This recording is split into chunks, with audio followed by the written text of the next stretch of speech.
Hello students, ये आपका third class है। पिछले दो क्लास में हमने ह्यूमन रिप्रोडक्शन चैप्टर से का इंट्रोडक्टरी क्लास किया और समझा कि हाँ ह्यूमन रिप्रोडक्शन में हम लोगों को क्या जानना है, क्या पढ़ना है। अब हम लोग उससे आगे बढ़ते हैं।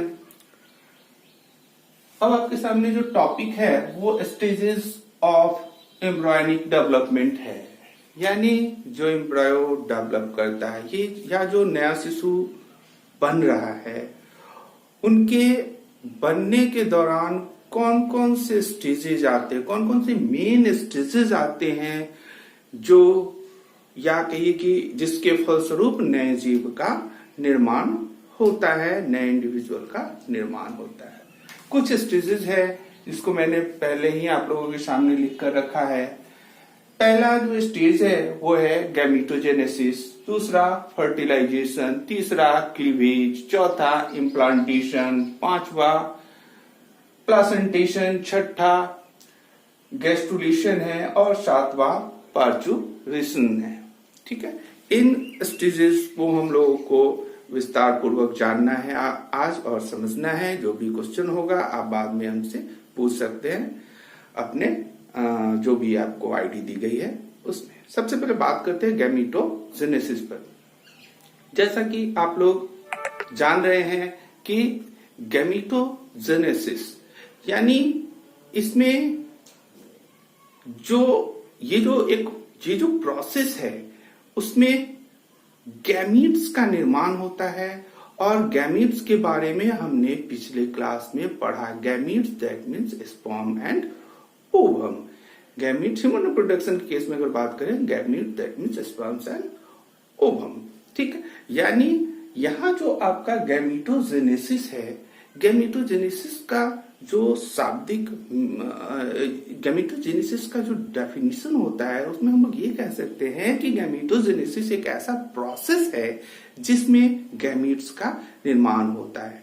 ठीक, और गैमीट्स का निर्माण कहाँ होता है हम लोग बात करे थे। अगर मेल है तो मेल के बॉडी में जो एक ऑर्गन होता है जिसको हम लोग टेस्टिस कहते हैं, उस टेस्टिस में मेल गैमीट बनता है दैट मीन्स स्पर्म।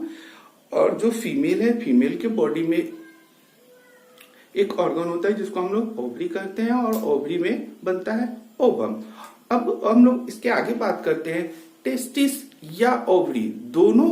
अगर बात करें, मान लेते हैं कि ये टेस्टिस है तो टेस्टिस की जो दीवार हुई, टेस्टिस का जो वाल हुई, इसमें जर्मिनल एपिथेलियल सेल्स होते हैं या कहिए जर्मिनल एपिथेलियम होता है और इसी जर्मिनल एपिथेलियम सेल्स में मियोसिस डिवीजन होता है।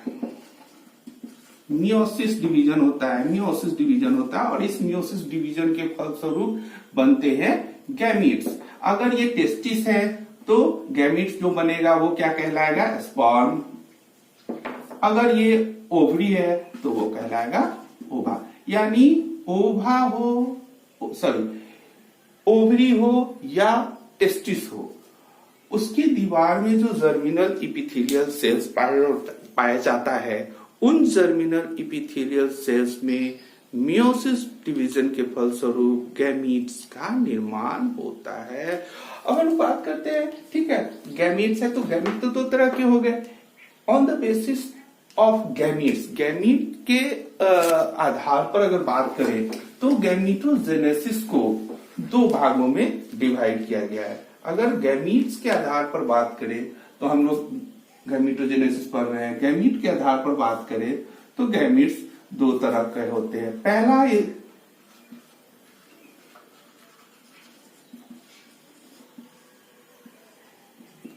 पहला है स्पर्मेटोजेनेसिस और दूसरा है ओजेनेसिस। ठीक है, स्पर्मेटोजेनेसिस और ओजेनेसिस क्लियर है, स्पष्ट हो रहा है कि अगर गैमेटोजेनेसिस में गैमीट का निर्माण होता है तो स्पर्मेटोजेनेसिस में स्पर्म का निर्माण होगा।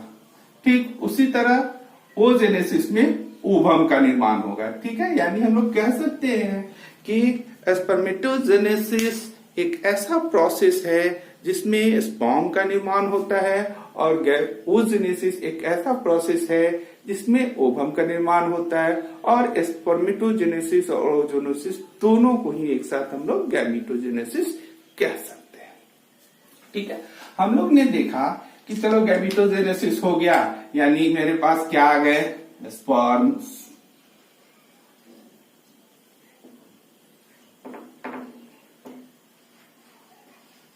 मेरे पास स्पर्म्स है, ओजेनेसिस हो चुका है, यानी मेरे पास ओवा प्रेजेंट है, यानी अब मेरे पास क्या क्या है, ओवम और स्पर्म्स।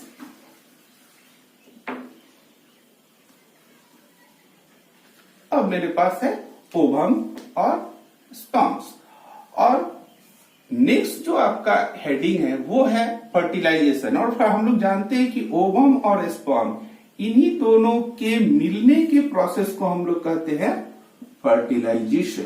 यानी फर्टिलाइजेशन में क्या होता है, फर्टिलाइजेशन क्या होता है, ये स्पर्म और ओवम दोनों कंबाइन करते हैं और इसी प्रोसेस को हम लोग फर्टिलाइजेशन कहते हैं। और हम लोग पिछले क्लास में देखे भी थे, ओवम और स्पर्म्स के फ्यूजन को, इन दोनों के मिलने के बाद जो फॉर्मेशन होता है, जिस सेल का फॉर्मेशन होता है, जो सेल बनता है, उसको हम क्या कहते हैं,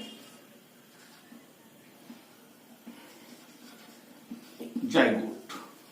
यानी फर्टिलाइजेशन में क्या हुआ, गैमीटोजेनेसिस में जो स्पर्म एंड ओवम का निर्माण हो रहा है, देन नेक्स्ट जो स्टेप है फर्टिलाइजेशन में, उसी स्पर्म और ओवम का क्या हुआ, फ्यूजन हुआ। अब हम लोग आगे देखते हैं कि इस फ्यूजन के फलस्वरूप जो जाइगोट बना, उस जाइगोट में क्या होगा, उसको समझने के लिए हम लोग आते हैं आपका जो नेक्स्ट थर्ड वन है, क्लीवेज। अभी हम लोगों के पास फर्टिलाइजेशन में जो सेल बना वो है जाइगोट। अब जाइगोट यूनिसेलुलर स्ट्रक्चर है, तो हम लोग देखेंगे कि ये जो जाइगोट है इसमें क्या शुरू हुआ, डिवीजन। जाइगोट तो यूनिसेलुलर है, इंडिविजुअल मल्टीसेलुलर बनना है, यानी सेल डिवीजन तो होना ही है। तो इसमें इसमें डिवीजन स्टार्ट होगा, और इसी प्रारंभिक डिवीजन को, इसी प्रारंभिक सेल डिवीजन को, या कहिए इसी प्रारंभिक प्रारंभ में जो कोशिकाएं बननी शुरू होती है, कोशिकाओं में जो बढ़ोतरी होती है, इसको हम लोग कहते हैं क्लीवेज। क्लीवेज दैट मीन्स कि जाइगोट में जैसे ही सेल बढ़ना शुरू हो गया, सेल की संख्या जैसे ही बढ़नी से शुरू हो गई, हम लोग कहेंगे कि जाइगोट में क्लीवेज का प्रोसेस प्रारंभ हो गया। जाइगोट कई भागों में, जाइगोट में कई कोशिकाएं बनने लगी। लेकिन यहाँ पर हम लोगों को ये देखना है कि यहाँ पर कोशिकाएं तो बनेंगी, कोशिकाओं की संख्या में वृद्धि होगी, लेकिन जो जाइगोट का जो साइज है, या कहिए कि जो साइज है सेल का, वो सेल के साइज में बढ़ोतरी नहीं होगा। जो सेल है, जितना बड़ा सेल है अभी वो उतना ही बड़ा रहेगा, खाली सेल के अंदर सेल के अंदर सेल बहुत सारे सेल्स बनेंगे, लेकिन अभी कोई डेवलपमेंट, कोई इंक्रीजिंग नहीं होगा, किसी तरह के साइज में डेवलपमेंट नहीं होगा। नेक्स्ट जो स्टेज है, नेक्स्ट जो आपका स्टेज है वो है इम्प्लांटेशन। अब क्लीवेज में हम लोग क्या देखे कि सेल डिवीजन शुरू हो गया, कोशिकाओं में बढ़ोतरी हो रही है, किसमें, जाइगोट में। जाइगोट जो स्ट्रक्चर था यूनिसेलुलर, उसमें बहुत सारे सेल्स बनने लगे, हम यहाँ एक बात और बतानी है क्लीवेज में, जैसे ही बहुत सारे सेल्स तैयार हो जाएंगे, बहुत सारे सेल्स बनेंगे, तो एक बॉल लाइक स्ट्रक्चर का निर्माण होगा, और यहीं पर अब इसको जाइगोट से हम लोग कहेंगे ब्लास्टुला, यानी जाइगोट जैसे ही मल्टीसेलुलर स्ट्रक्चर में बदलता है, हम लोग इसको ब्लास्टुला कहते हैं, और ह्यूमन के केस में इसको हम लोग ब्लास्टोसिस्ट कहेंगे। यानी क्लीवेज जैसे ही स्टार्ट होगा और क्लीवेज के फलस्वरूप जो संरचना हम लोगों के पास प्राप्त होगा, जिसमें बहुत सारे सेल्स होंगे, इस संरचना को हम लोग कहेंगे ब्लास्टुला, और ह्यूमन के केस में इसको कहते हैं ब्लास्टोसिस्ट। ठीक, यानी अब हमारे पास क्या है, क्लीवेज के दौरान जो मेरे पास स्ट्रक्चर बना, मल्टीसेलुलर स्ट्रक्चर जो बना, जो भी मल्टीसेलुलर स्ट्रक्चर मेरे पास है, वो क्या कहला रहा है, ब्लास्टोसिस्ट। अब ये ब्लास्टोसिस्ट का क्या होगा, इम्प्लांटेशन होगा। अब इस ब्लास्टोसिस्ट का इम्प्लांटेशन होगा। इम्प्लांटेशन में क्या होगा, इसको समझिए। अभी तक जो भी आपके पास स्ट्रक्चर है, ये कह सकते हैं मल्टीसेलुलर स्ट्रक्चर, जिसको ब्लास्टोसिस्ट बोल रहे हैं हम लोग, ये ब्लास्टोसिस्ट यूट्रस की दीवार से जाकर अटैच्ड होगा। यानी कह सकते हैं ब्लास्टोसिस्ट यूट्रस की दीवार से जाके अटैच्ड होगा। और अगर मान ले यूट्रस की दीवार की बात करें, तो मान लेते हैं अगर ये यूट्रस है, ये अगर यूट्रस है, तो इसकी दीवार की बात करें तो इसकी दीवार में 3 लेयर होते हैं। सबसे बाहर का लेयर, सबसे outer layer, middle layer and inner layer. तो सबसे जो आउटर लेयर होता है उसको कहते हैं हम लोग पेरीमेट्रियम, जो बीच का लेयर होता है उसको बोलते हैं मायोमेट्रियम, और जो लास्ट इनर लेयर होता है उसको बोलते हैं एंडोमेट्रियम।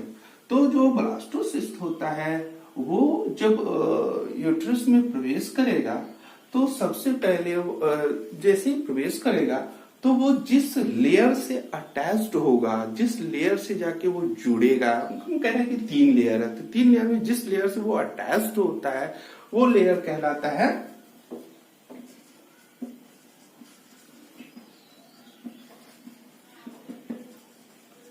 इंडोमेट्रियम।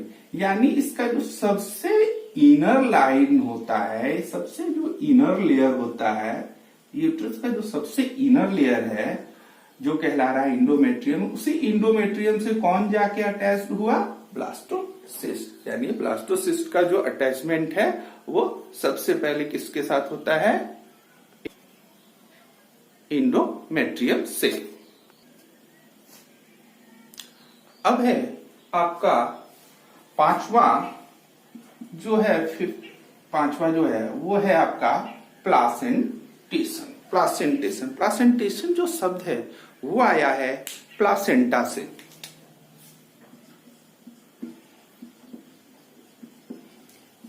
प्लासेंटा, ये प्लासेंटा क्या होता है, हम जानते हैं कि जो छोटा एम्ब्रायो जो होता है गर्भ में, जो डेवलप करता है या जो भी डेवलपमेंट होगा, उस डेवलपमेंट के लिए अगर बात करें तो न्यूट्रिशन और ऑक्सीजन, यानी पोषण और ऑक्सीजन, न्यूट्रिशन और ऑक्सीजन की आवश्यकता होती है। अगर आपको जीवित रखना है तो मूल रूप से आपको क्या चाहिए, फूड एंड एयर। मुख्य रूप से अगर भोजन और हवा मिलते रहे तो लाइफ सरवाइव कर सकता है।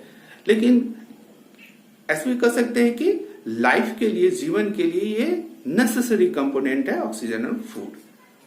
तो जो शिशु अभी गर्भ में डेवलप हो रहा है उसको तो भोजन करना नहीं है, वो भोजन करेगा नहीं, सांस ले नहीं सकता है, रेस्पिरेटरी सिस्टम डेवलप भी नहीं हुआ होता है अभी, तो ऑक्सीजन कैसे लेगा, ऑक्सीजन न्यूट्रिशन। और हम लोग ये भी समझ रहे हैं कि अगर वो नहीं ले सकता है तो जरूर अगर माँ ले रही है तो माँ का ऑक्सीजन और माँ जो फूड ग्रहण करती है वो फूड उस तक पहुंचता होगा। लेकिन कैसे पहुंचता है उसको यहाँ प्लासेंटेशन में हम लोगों को समझना है।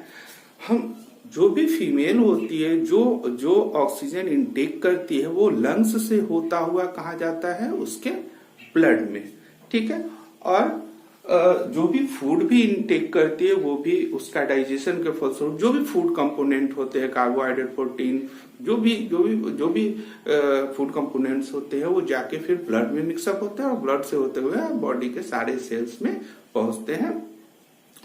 तो जो छोटा छोटा जो मल्टीसेलुलर स्ट्रक्चर कह सकते हैं, अगर कहें ब्लास्टोसिस्ट कहें या कहिए कि एम्ब्रायो का जो डेवलपमेंट होना होता है, तो उसके लिए ऑक्सीजन और न्यूट्रिशन की आवश्यकता होती है। तो यहां पर जो कनेक्शन इस ब्लास्टोसिस्ट या कहिए कि ये जो नया एम्ब्रायो जो जिसको डेवलप होना है, इसको जो न्यूट्रिशन चाहिए, उस न्यूट्रिशन के लिए मदर एंड इस छोटे एम्ब्रायो, मदर और इस मल्टीसेलुलर स्ट्रक्चर के बीच कोई ना कोई कनेक्शन होना जरूरी है, कोई ना कोई एक कनेक्टिविटी होना जरूरी है। अगर ये कनेक्टिविटी हो गई तो वाजिब है इस कनेक्शन से, इस कनेक्टिविटी से मदर जो फूड इनटेक कर रही है या जो ऑक्सीजन इनटेक कर रही है, वो ऑक्सीजन एंड फूड ट्रेवल कर सकता है इस स्ट्रक्चर में। और जैसे ही ऑक्सीजन और फूड कंपोनेंट्स ट्रेवल करके यहाँ आएगा, तो फूड कंपोनेंट मिल ही रहा है, ऑक्सीजन मिल ही रहा है, तो डेवलपमेंट ऑलरेडी शुरू हो जाएगा। तो जो कनेक्शन फर्स्ट टाइम जो कनेक्शन इस एम्ब्रायो और फीमेल बॉडी के बीच होता है, इस एम्ब्रायो और इस फीमेल बॉडी के बीच जो सबसे पहले जो कनेक्शन बनता है, इसी कनेक्शन को हम लोग कहते हैं यहाँ पर प्लासेंटा। यानी हम लोग कह सकते हैं कि प्लासेंटा के थ्रू ब्लड कहाँ पहुंचता है, छोटे एम्ब्रायो में। और ये एम्ब्रायो ये जो एम्ब्रायो होता है वो एक अस्थायी कनेक्टिविटी होती है, अस्थायी संबंध होता है किसके बीच, माँ और गर्भस्थ शिशु के बीच। जैसे ही पार्चुरेशन होता है, प्रसव होता है, तो ये जो कनेक्शन है उस कनेक्शन को हटा दिया जाता है और छोटा शिशु होता है वो एक्सटर्नल एनवायरनमेंट में सर्वाइव करने लगता है। लेकिन जब तक माँ के गर्भ में है तब तक उसको जो भी फूड कंपोनेंट्स हैं, ऑक्सीजन है, इसी प्लासेंटा के थ्रू कहाँ पहुंचता है, माँ के ब्लड से होता हुआ उस छोटे गर्भस्थ शिशु में एम्ब्रायो में पहुंचता है और धीरे धीरे इसमें डेवलपमेंट शुरू होता हुआ चला जाता है और फलस्वरूप एक नए शिशु का निर्माण होता है। तो हम लोग अभी ये जाने कि प्लासेंटा क्या है। प्लासेंटा एक ऐसी कनेक्टिविटी है जिसमें मदर और गर्भस्थ शिशु या कहिए कि एम्ब्रायो के बीच एक कनेक्शन बनता है और उससे होकर ऑक्सीजन और न्यूट्रिशन प्रवेश करता है और डेवलपमेंट शुरू होता है। इस पूरे प्रोसेस को ही हम लोग यहाँ पर कहते हैं प्लासेंटेशन। प्लासेंटा के बनने की प्रक्रिया प्लासेंटेशन। यानी जैसे ही इम्प्लांटेशन हुआ, जैसे ही ये जो इम्प्लांटेशन जैसे ही हुआ, दैट मीन्स कि ये जो एंडोमेट्रियम है, गर्भाशय की जो इनर लेयर है, उसे जैसे ही अटैच करता है एम्ब्रायो, तो एम्ब्रायो के बीच जो कनेक्शन बनता है प्लासेंटा के रूप में, उसी प्रोसेस को हम लोग कहते हैं प्लासेंटेशन। यानी इम्प्लांटेशन जैसे ही हुआ, अब वो जो कनेक्शन बनेगा मदर और छोटे शिशु के बीच या कहिए कि एम्ब्रायो के बीच, तो उस कनेक्शन को हम लोग कहेंगे, उस कनेक्शन बनने की प्रक्रिया को कहेंगे हम लोग प्लासेंटेशन। अब कनेक्शन तो बन गया, ऑक्सीजन जाने लगा, न्यूट्रिशन जाने लगा। अब क्या होगा, डेवलपमेंट शुरू होगा। यानी अब उसमें क्या शुरू होगा, सेल्स का बनना शुरू होगा, नए नए ऑर्गन्स का निर्माण शुरू होगा। ठीक है, तो अब हम लोग नेक्स्ट स्टेज में जा रहे हैं, जिस स्टेज को हम लोग कहेंगे यहाँ पर हम लोग 6 नंबर में स्टार्ट कर रहे हैं, गैस्ट्रुलेशन कहिए या ऑर्गेनोजेनेसिस। अब यहाँ पर क्या होता है, 3 जर्म लेयर का निर्माण होता है। 3 जर्म लेयर का निर्माण या कहिए 3 जर्मिनल लेयर का निर्माण होता है। हम लोग जानते हैं कि इनिशियल स्टेज में 3 जर्म लेयर, जिसको हम लोग कह सकते हैं एक्टोडर्म,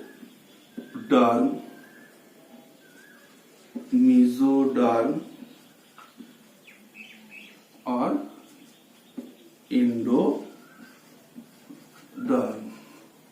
एक्टोडर्म, मेसोडर्म और इंडोडर्म, 1 2 3। इसी तीनों लेयर को हम लोग कहते हैं 3 जर्मिनल लेयर।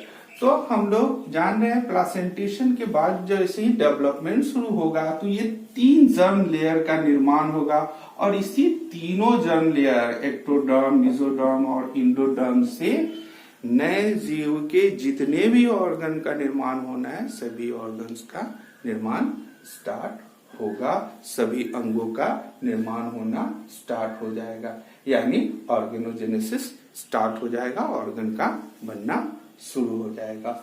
और लास्टली हम लोग का 7 पॉइंट है पार्चुरेशन। पार्चुरेशन यानी प्रसव। हम लोग जानते हैं गर्भस्थ शिशु जो गर्भ में पल रहा है उसके गर्भ में पलने की एक निर्धारित अवधि होती है और वो निर्धारित अवधि हर जीवों की अलग अलग हो सकती है।